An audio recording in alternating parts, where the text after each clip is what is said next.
So, Rajeev, it's fantastic to see you. It's been 4 months since we were together in Abu Dhabi. Having a few thousand people in Abu Dhabi from all over the world, at the moment, I have not heard that one of the few thousand came down with the virus, even though they came from so many countries. You have a divine intervention with you, Michael. So after I left you in February, I went to Johannesburg for a medical foundation, came back to the U.S., and as you know, the Milken Institute then redirected its efforts in so many areas on the coronavirus crisis. Today, I'd really like to start talking to you about not just your responsibilities of running the world's largest venture fund, but how the world has changed in digital. So those companies that are a leader in digital have actually had an increase in valuations and in many cases have had increased business since the coronavirus and other challenges have occurred. Today, if we look at the 10 most valuable companies in the world, as you and I have discussed, the majority of them didn't exist a few decades ago. But of the 10, only Berkshire Hathaway and Johnson & Johnson, of that 10, we would not define maybe as digital companies. Berkshire Hathaway for 60 years, not paying any dividends, and J&J is the leading most valuable healthcare company in the world. But it's interesting to note when you step back here today that the two most valuable financial institutions in terms of market cap happen to be Visa and MasterCard at this time, two companies that are digital companies today. You have so focused on this area, and in our podcast over the last few months, the former CEO of Microsoft, Steve Ballmer, told us it's tele everything. And Eric Schmidt, former CEO of Google, told us the same. And so it appears, Rajeev, that this crisis has actually accelerated the movement to digital. What are your views? The change or acceleration we are seeing is an acceleration of an acceleration. We were seeing gradual acceleration. What has happened in the last 4 months, you want to call it a warning signal or a pause to society, that acceleration has accelerated further. If you go back 2007, first smartphones came up. iPhone only came 13 years ago. With Geo and with 5G coming, the access to internet to billions of people has expanded over the last couple of years. And what the last 4 months has shown us is that acceleration has further accelerated. And in just months, COVID has pulled forward behavior changes by years in several industries: food, finance, entertainment. Rajeev, why don't we look through each one of these for a moment? An area I know you've focused on is food delivery. And when we talk about what is working, obviously we've been able to keep access to food security, and it's involved more of a delivery effort here. How do you see this changing? And is it changing around the world, or is it changing primarily in the US? So the whole stack is changing, Michael. It's not just the delivery. The entire stack, from delivery to dark kitchens to the supply chain, it has changed. And the first question, because it's not just online delivery. It is also having dark kitchens that produce the meals in parking lots that are very close. It is having dark stores like Go brands, which are pop-up stores. You don't need a 7-Eleven at the right location. You can just have a warehouse, knowing with data what the demands are by zip codes, and stocking and delivering within 20 minutes. You don't need expensive real estate. In just a parking lot on a trailer, you could have three restaurants providing gourmet food that has been pre-produced. So the whole stack, and it's not a US phenomenon or European phenomenon. Coupang is doing that in South Korea. And in places like Japan and South Korea, where there was no hoarding, there was no panic, and people going and buying up toilet paper and canned food and so on and so forth, because they kept on delivering and kept the supply chain going 4 times a day. You order by 2 a.m. at night, you have it at 7 a.m. next morning, guaranteed, throughout the COVID lockdown. Whether it's groceries, milk, eggs, ice cream, what have you, to food. So the entire supply chain is getting disrupted, where you don't need expensive real estate, expensive restaurants, so Instacart, for example, has now reaches 85% of U.S. households and hired 500,000 employees during the downturn. 85% of the households. Our parents were never going to order their groceries online. Even countries like India, where labor is cheap, where the guy with the push cart would come with groceries to your doorstep, couldn't do so in the last 4 months. And online delivery of groceries has gone through the roof. And that has cut costs at a lower cost because it took out all the middlemen. It took out 2 or 3 layers of middlemen from the farm to the plate.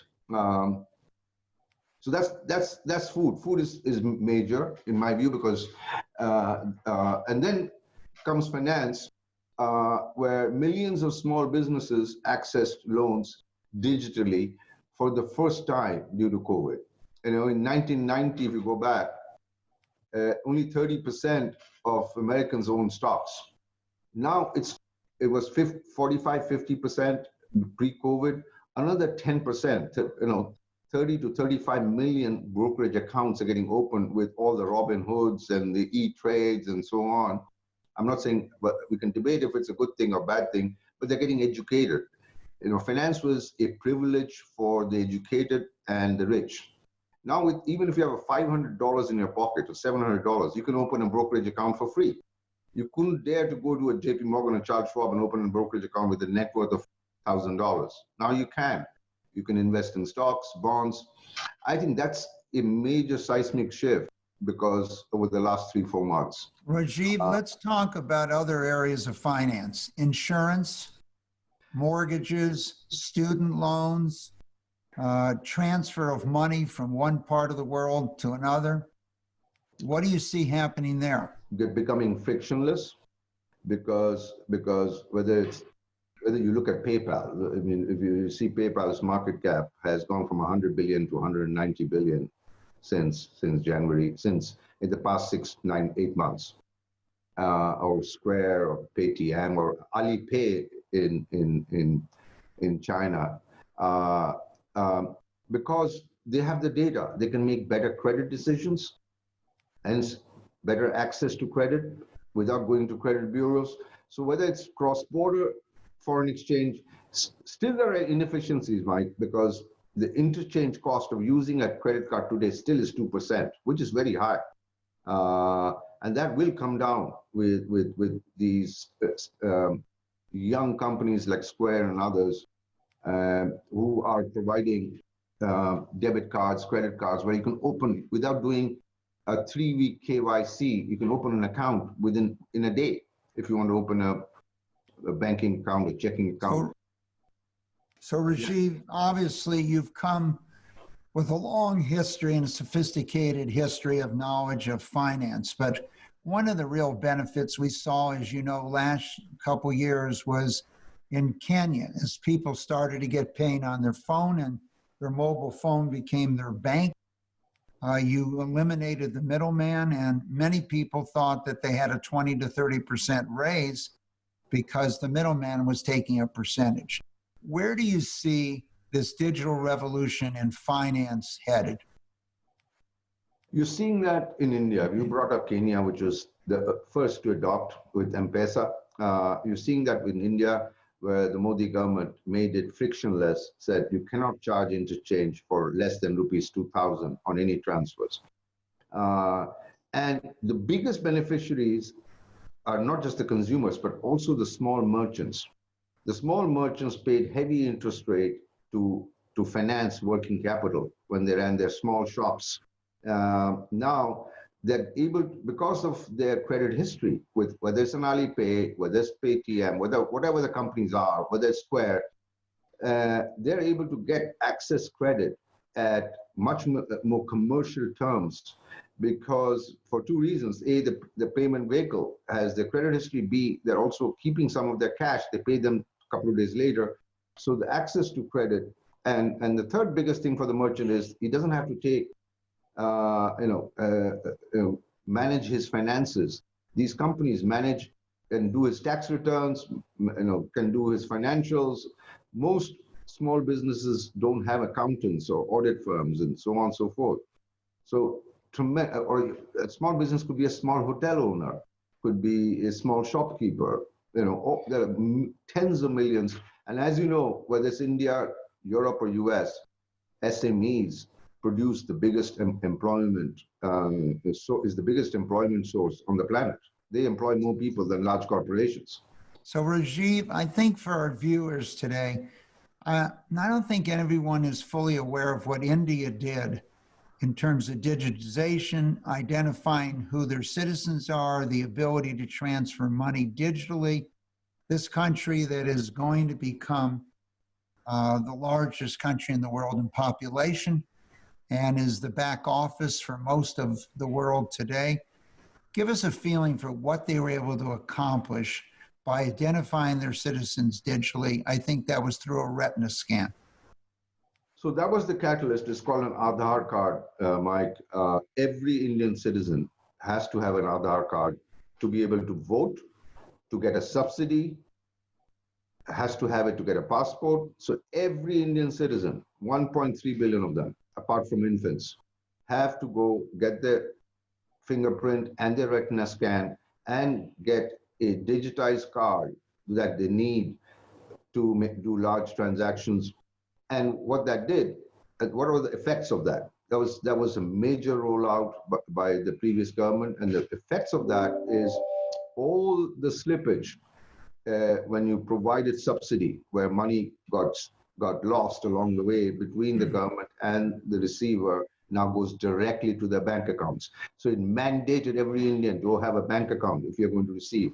So the number of bank accounts went through the roof by a few hundred million. Let's go to another area that's been revolutionized and been in the focus of the Milken Institute for so long, and that is medical research, how you conduct medical research, how do we use technology, big data, to accelerate the drug approval process or treatment of individuals. Talk to us a little bit about health and medical research.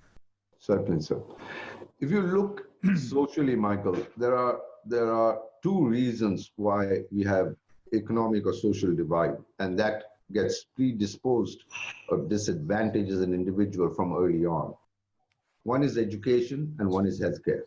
If you don't get good education, you kind of don't get to get up the rungs, which is why affirmative action has had positive results, but it hasn't completely trickled down yet. And second is healthcare. Life expectancy in the US is 10 years different between the rich and the poor, for obvious reasons. So let's talk about both healthcare and education, because I believe if you want technology to be a great leveler wherever you are, whatever your circumstances, anywhere in the world, I mean, at the end of the day, technology has to make people better off and reduce the gap between the rich and the poor,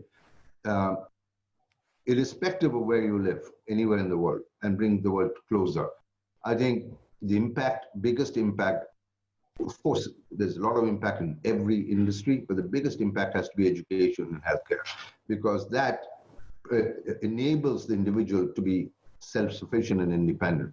And I think in the last 4 months, I'm going to give you some examples with online education. Even I am on the board of UPenn. The engineering school has a master's in computer science, which is digital with 1 week on campus and has 1,000 kids. You couldn't physically do 1,000 people getting a master's in computer science for $7,000 or $10,000 when it would cost you $50,000, and you can do it while working. So Zoyobank, which does online education in China, surged 50% in the last since from December to today in terms of online registration to 137 monthly users, and from 3 million daily users went to 32 million daily users who are coming in for tutoring. That levels it. There are companies like Eruditus in India, which are offering courses from Harvard, Stanford, others, certified by Harvard and Stanford. You don't have to travel. That is the biggest, that's a huge leveler where the privileged only could go and show up at the top 30 universities of the US or UK or wherever else. I think over the last 5 months and over the next 2 years, technology will level the playing field between the haves and have-nots with education. The next you asked about drug discovery, which is very close to your heart. As you know, Mike, it takes billions of dollars to discover a drug through different phases. But you have now people doing both diagnostic and discovery using data, using genome data, much more nimble, much more agile, and bringing drugs to market with a lot less dollars, significantly less dollars. Several companies, and you, of course, Mike, that's your focus. But the monopolistic power of large pharma companies is coming down. The smaller companies are giving them a run for the money, which is great because they'll bring down the cost of drugs. It's interesting, Rajeev, if we look at this year in the financial markets, they are underlying what you just said. Large pharma is either unchanged or slightly down this year, whereas biotech has moved substantially in bioscience. The idea of telemedicine in many cases has increased 100-fold. One of the medical centers told us that they've had more in one day than all of 2019. Yep. And so as it relates to drug discovery, medical records, telemedicine, education, which I think you touched on, the great potential leveler of civilization. And one of the things that we have focused on, and a few of the speakers in the summer series have said, while you're not working, this is your chance for education. You want to learn programming, go online, etc. The second most viewed site in the world today is now YouTube, where you can get lessons on how to do almost anything in this period of time. Let's talk about other areas that have dramatically changed. The shared economy, whether it's driving, whether it's delivery, just in time. What has occurred there that you've seen? The shared economy did get impacted, but kept working. And whether it is, and China is a classic example to see how quickly it has recovered. China, South Korea, Singapore has recovered, which with the bottom being in February to kind of being higher in May and June than 19. Whether it's and shared economy to me is whether you want to sell a used car, whether you want to buy insurance online, e-commerce, entertainment, what have you, and it has created more demand because that's the biggest source of employment for small merchants, and also at a lower cost because it takes out in the supply chain a lot of middlemen. So the shared economy to me goes beyond just e-commerce. To me, it's about buying insurance. It's about selling cars. It's about any form of services that you might want, legal services, what have you. So it brings transparency and efficiency in a big way, and it has accelerated last 3 months. Just home broking, highly inefficient industry. In the US, it costs 5 to 6% to sell your home in brokerage costs, plus registration, so on and so forth. Very high friction industry. That digitally has changed in China, where more and more people with 3D visualization can buy and sell homes without having to step out of their home. And companies I won't take names, but the companies who are completely disrupting mom and pop brokers, residential brokers, and disrupting perhaps the largest industry, because residential sales is one of the largest industries in the US and China. Trillions of dollars of homes get sold a year.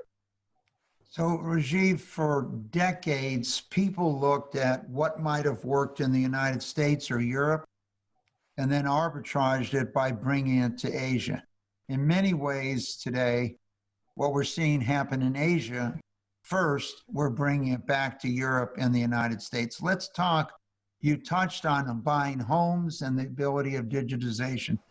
Let's talk about something that maybe is just as much high touch, and that is buying an automobile. What has occurred during the pandemic in China in terms that you see in automobiles, or is that moving in Europe? And with used car sales exceeding new car sales, what has happened in this industry and where do you see this industry going? So let's take both China and a little bit of Europe. Of course, you have the CarMaxes and others in the US.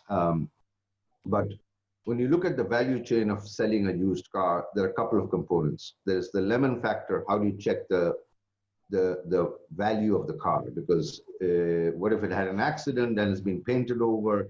It's about mechanically testing the value of a car. It also depends on the location. If you're in a small town, you go to a used car dealer in a small town, the price will be very different than in a large town. How do you take out? When you sell a car to the end buyer, there are usually 2 or 3 used car dealers along the way taking out their friction costs.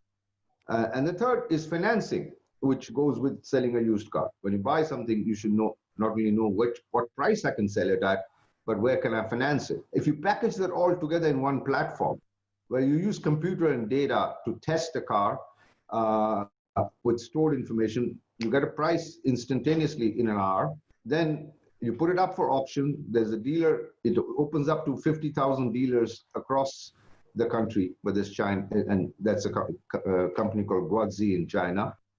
So you get the best price. You are now not biased by your location. You could be in a small town in China and get the price from across China for that car. And then you go to a bank and package it with the financing for the buyer, because they know the value of the car, and hence they can lend 60% loan to value, and the buyer doesn't have to run around. And if you do that, imagine how many intermediaries you have taken out of the system, and hence the value you bring to the seller and the buyer. That's what's happening in large scale. So we've addressed medical research, medical records, telemedicine, education from those standpoint, financial. And when you think of the basic services that people need for security, financial security, health security, safety of their home, education. And education. Yeah. Let's go to ones that maybe people have not thought about at the moment. Let's talk about manufacturing.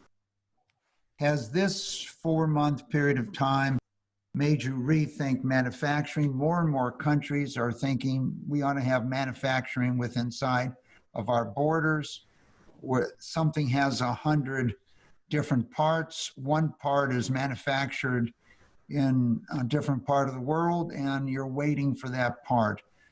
What about, are we going to see a dramatic change in manufacturing?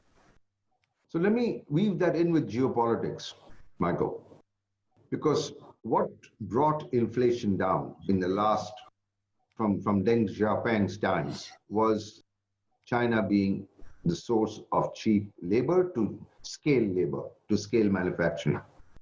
Unfortunately, a casualty of that is going to be COVID and geopolitics, because what the system did not have was redundancy. With Apple making phones in China or solar panels in China, if you didn't have redundancy, you got the cheapest cost of manufacturing. What COVID showed was you have to have redundancy, which means you have to have extra facilities in different countries. and backup manufacturing facilities, which will increase costs, number one. That is one negative of the past 6 months, if I may say so, because your dependency on mass manufacturing in one city in China, whether it's furniture, phones, solar panels, what have you, or in Vietnam, every OEM will now think of having redundancies closer to home, which is a negative. And secondly, I think you see that you're in the US. I think globalization is going to take a knock. There will be some unwinding of globalization where the next battlefield is technology. And it's very clear. It is all about becoming self-sufficient. And it's not China, US only. It's China, US, and Europe, and to some extent India, because you cannot depend on and be beholden to chip technology or medical technology or et cetera, et cetera. And the cooperation there is definitely going to be strained, and these countries are now going to try to become self-sufficient. You see that in the newspapers today with Xiaomi, but it goes beyond just digital technology. It goes into healthcare. Well, vaccine. There's a race on for a vaccine. There'll be races for medical devices, et cetera, where the large economies beyond China and US, Europe included, will want to be self-sufficient. I think that's one casualty. So Rajeev, you have such a diverse portfolio at the Vision Fund at this time, and a lot of these companies have met the needs of society over this last 4 months during COVID. How have you protected your employees? Obviously, with businesses in China, Europe, United States, throughout the world, you've had a chance to see the COVID occur in one part of the world first. What were the management strategies, and how did you take what you learned with one company and how they were dealing with COVID and spread it around the world to both protect the employees and to protect the company? Well, what we did through stages is to say, look, first and foremost is about survival. If you look at SoftBank Group and the Vision Fund together, we have 120 investments in unicorns around the world, from across every industry possible, 120 of them. Three things we asked them to look. First, foremost, make sure you have enough cash runway that you can weather the storm without going into complete defense, but have enough cash runway for 18 to 24 months, because the winner takes all. It's about, you've seen it in 08, smaller crisis like the financial crisis of 08, where a lot of real estate businesses went out, but the ones who survived were able to buy it cheap and get bigger post-crisis. Same with financial services. So first was to conserve enough cash, take away all the experiments, focus, and take down the burn, not by firing people, because that's a small portion. It was about your global ambitions, is about 20 other experiments. You take a company like Katera, which is trying to digitize and automate home manufacturing, saying, hey, let's not focus on 10 things. Let's focus on 3 things, get the burn down, have enough cash in the balance sheet, just in case this thing gets prolonged for the next 2 years. And we did it for our entire 100 companies, apart from 7 or 8 or 10. They have enough capital to last them for the next 2 years. Second, we asked them was, look, there are lessons to be learned, and you take a pause.